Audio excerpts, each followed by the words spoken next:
इनका कभी कभी ऐसा होता है, चाचा चले गए, चाची रह गई, बड़ा पापा चला गया, बड़ी मम्मी रह गई, उसके पैसे के ऊपर पारिवारिक खानदानियों की नियति टिकी हुई होती है। एक हुए चाची का या बड़ी मम्मी का माल मिल गया तो ये पैसा बड़ा खतरनाक है। यदि उसकी प्रॉपर्टी, उसकी जमीन जायदाद कोई आपके पास आई है तो उसके निमित्त कुछ दान पुण्य करा दो, कुछ धर्मशाला बनवा दो, मंदिर बनवा दो, कुछ न कुछ उसके नाम करो, तभी उसको आप झेल पाएंगे। नहीं तो तीसरी चौथी पीढ़ी पर यह पैसा खत्म कर देगा, खानदान छोड़ेगा नहीं।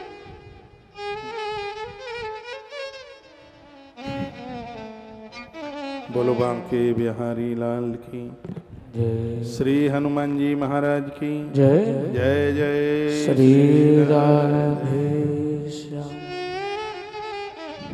तत्पश्चात कहा, देवद्रव्योपभोगेन ब्रह्मस्वहरणेन च कुलान कुलताम यान्ति ब्राह्मणत्व क्रमेण च। देवता को धन का उपभोग, दान पात्र में पड़ा हुआ पैसा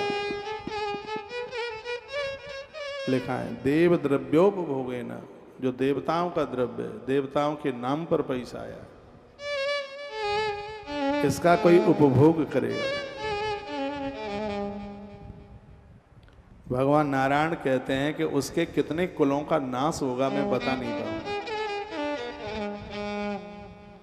कोई मंदिर बना रहे हैं, पैसा बच गया है, धर्म कर्म में लगा दो, चूल्हा नहीं जले उस पैसे से। यदि कोई संस्था चलाने वाले लोग सुने, मंदिर के लिए चंदा इकट्ठा किया, गौशालाओं के लिए चंदा इकट्ठा किया और देव कार्य के लिए पैसा इकट्ठा किया, वो अपने काम में ना आवे बिल्कुल। ये पैसा बड़ा खतरनाक है। मैंने ऐसे लोगों को भी देखा है जो संस्था में काम करते हैं, पानी की बोतल अपने घर से लेके जाते हैं, वहाँ की चाय नहीं पीते, वहाँ का जल भी नहीं पीते, और यही होना चाहिए। यदि आपका बेटा या आपका पति या आपके और घर में से कोई संस्थानों में जुड़े हैं तो ऐसी कोशिश कीजिए वहां का पानी तक ना पीना पड़े, पानी ना पीना, पानी भी ना पिए, पानी की बोतल भी घर से लेके जाओ, 2 पराठे बांधकर घर से लेके जाओ, वहां का कुछ नहीं चाहिए, वहां की कोई भी चीज अपने प्रयोग में लेनी ही नहीं है, उसी का नाम तो सेवा है। भगवान कहते हैं देव द्रव्योपभोगे न, जिसने देवताओं के द्रव्य को भोगा है यान्ति, वो कहते हैं कुलान्य कुलताम नाशम, कितने कुलों का नाश होगा गरुण में बता नहीं पाऊंगा। आप तो खा पी के मर के ऊपर चले जाओगे, लेकिन आने वाली पीढ़ियां बर्बाद हो जाएंगी।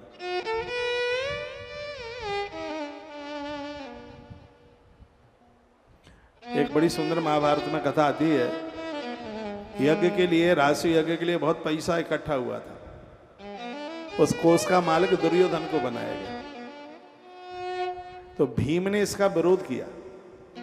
भीम ने कहा यज्ञ हम करा रहे हैं और हमारा दुश्मन धन का मालिक बना दिया, कोषाध्यक्ष हर को नहीं बनाया जाता किसी को।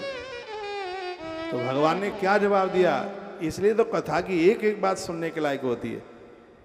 भगवान कृष्ण ने कहा भीम तुम्हें पता नहीं है, ये सब पैसा चंदे से आया है, ये जितने भी राजे महाराजे आए वो सब ने ढेर लगा दिए पैसों के, इस यज्ञ में ये वो पैसा है और इस यज्ञ में से धन बहुत बचेगा, और बचे हुए धन पर तुम मेरी कुंती बुआ के बेटों की नियति में खोट आ गया तो मैं भी नहीं तुम्हें बचा पाऊंगा। जहां मैं दुर्योधन के विरोध में खड़ा हूं वहां मैं तुम्हारे विरोध में खड़ा हो जाऊंगा, क्योंकि मैं उसी के बगल में खड़ा रहता हूं जो धर्म के साथ में है। वो इस यज्ञ से पैसा बचेगा, नियति खराब होगी, इसलिए मैं नहीं चाहता ये फोकट का पैसा खा करके तुम्हारी बुद्धि बिगड़े और मुझे तुम्हारे लिए चक्र उठाना पड़े। मैं ये नहीं चाहता। पैसा बचेगा और मुझे पता है दुर्योधन खाएगा, ये भ्रष्ट होगा, उस पाप के सामने वो तुम्हारे सामने टिक नहीं पाएगा और तुम्हें उस युद्ध में विजय मिलेगी। ये भगवान कृष्ण के शब्द थे। ये धन तो बहुत खतरनाक है, ये पैसा बढ़िया, ये जो काम कर रहे हैं अच्छा पैसा थोड़ा ही है, लेकिन हम भाग्यशाली हैं कि इसको हम अपने काम में नहीं ले रहे। मैं तो सच बोल रहा हूं बिल्कुल, मैं तो इतना बचता हूं इस पैसा से जैसे बढ़िया ब्राह्मण शराब के ठेके से बचता है। ये सब बच्चे ही संभालते रहते हैं, मैं नहीं लगाता हाथ भी, यही करते रहते हैं, लाना ले जाना देना ये सब इनके हाथ का है। मैं बड़ा भाग्यशाली हूं कि मुझे जरूरत नहीं पड़ती है, क्योंकि अपने तो खर्चे ऐसे कोई बढ़ाए नहीं है कि जिसके बिना कि हम न रह पाए। अभी मैं कहाँ था, हाँ हैदराबाद में, गाड़ी नहीं आ पाई लेने के लिए, मैं ऑटो में बैठ के चला गया। तो आयोजक लोग बड़े शर्मिंदित हुए, कहा महाराज जी हम तो लज्जित हो गए और आप ऑटो में बैठ के गए। मैंने कहा ऑटो हम जैसे लोगों के लिए ही तो बनाए हैं, ऑटो में इंसान बैठते हैं, गाय भैंस थोड़ी बैठती है ऑटो में, जानवर नहीं बैठते उसमें, इंसान ही तो बैठते हैं। और ये भगवान की बड़ी कृपा है हमारे ऊपर कि हमें ऑटो में कि साइकिल पर भी बैठने में कोई लाज न लगे। जो परमात्मा तुम्हें हवाई जहाज में बैठा रहा है वो टूटी साइकिल के लायक भी नहीं छोड़ेगा, घमंड अभिमान आ गया। जितने भी लोग संस्थानों में काम करते हैं, परहित परमार्थ का काम करते हैं, उनके लिए ये धर्म का पैसा सल्फास से भी खतरनाक होना चाहिए। आजकल शास्त्री जी कथाओं में नहीं रह पाते, उनके पास में बड़ी जिम्मेवारी है, आश्रम की जिम्मेवारी। अभी जबलपुर के प्रोग्राम को संभालने में लगे हैं। यहाँ का भी ये जितना भी ये सब कुछ दिखाई दे रहा है, ये सब शास्त्री जी की ही व्यवस्था है। इतना होनहार व्यक्ति, इतना तपस्वी और इतना समर्पित। अभी मैं 5 दिन के लिए आश्रम में गया था, पूना से लौटा।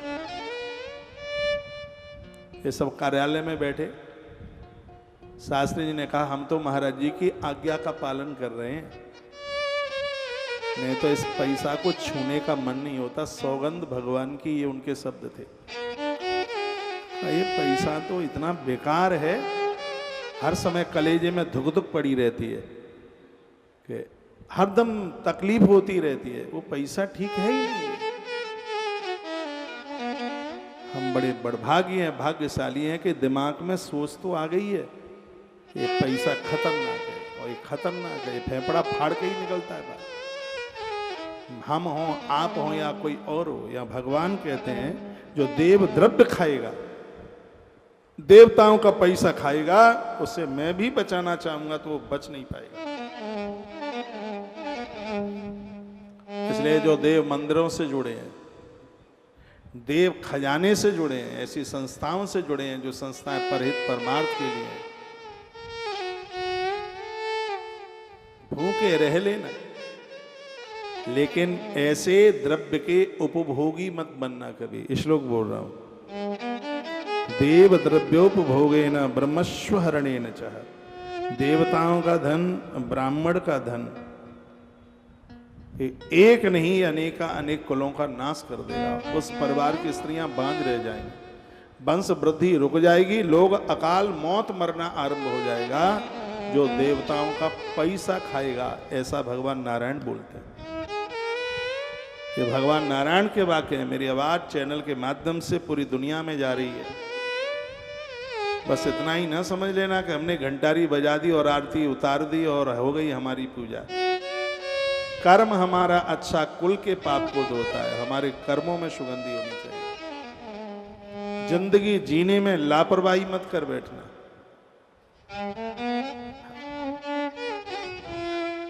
दुर्गति हो जाएगी, सब खत्म हो जाएगा, कुछ नहीं बचेगा।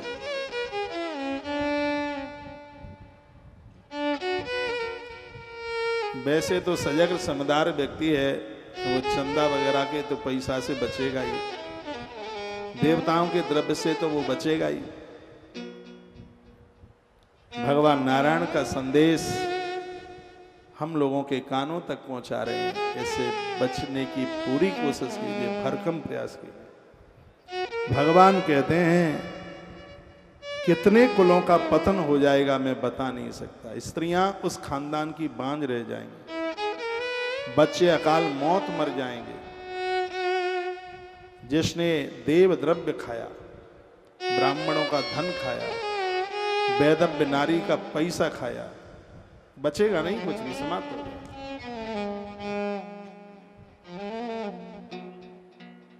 हे गरुण, नरकों में वही जाते हैं जो पापकृत कर्म करते हैं, अपराध करते हैं। जो धर्मात्मा हैं उनको लेने के लिए तो मैं तुझे लेके जाता हूं, तेरी पीठ पर बिठाकर लेके आता हूं। स्वयं लक्ष्मी उसी की आरती उतारती है, उस पर लाड़ करती है, उस पर दुलार करती है। यहाँ बड़ी सुंदर बात कही, जो धर्मात्मा लोग जाते हैं ऊपर के लोक में तो सबसे पहला भोजन उन्हें माता लक्ष्मी के हाथ का मिलता है। माँ लक्ष्मी कृपा करती है, नारायणी कृपा करती है। इसलिए जीवन ऐसा जीने की कोशिश कीजिए जिस जिंदगी को जीने में आनंद आवे। अब मैं इस चैप्टर को बंद करता हूं, कल फिर पूरे दूंगा क्योंकि मुझे भागवत की कथा भी सुनानी है। श्री गया जी की धरती पर भागवत जी का बड़ा महत्व है, इसलिए बैनर पर भागवत और गरुण पुराण का नाम लिखा है। और यदि गरुण पुराण भी ना सुनाऊं तो भी अन्याय हो जाएगा, तो बैनर पर गरुण पुराण लिखा है।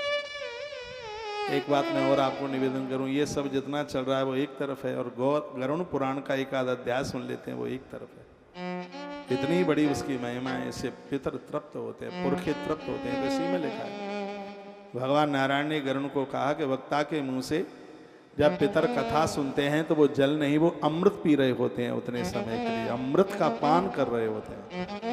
तो इसलिए रोज ये एक आध चैप्टर में आपके बीच में निवेदित कर देता हूँ।